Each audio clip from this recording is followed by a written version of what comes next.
Umar Syarif dan Haryansyah, masing-masing bekas kepala dan bendahara Dinas Lingkungan Hidup Oku Selatan, ditetapkan sebagai tersangka dugaan korupsi pengelolaan sampah anggaran tahun 2018 hingga 2021. Tersangka dibawa ke mobil tahanan Kejaksaan untuk dibawa ke rumah tahanan kelas 2 Muara II selama 20 hari ke depan. Kedua tersangka sebelumnya diperiksa sebagai saksi dalam kasus tersebut.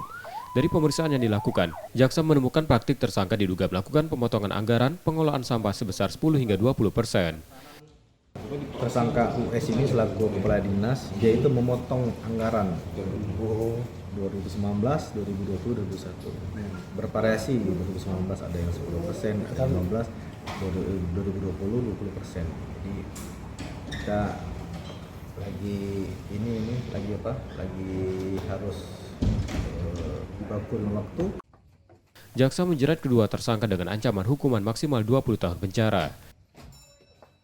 Setia Budi, Kompas TV, Ogan Komering Ulu Selatan, Sumatera Selatan.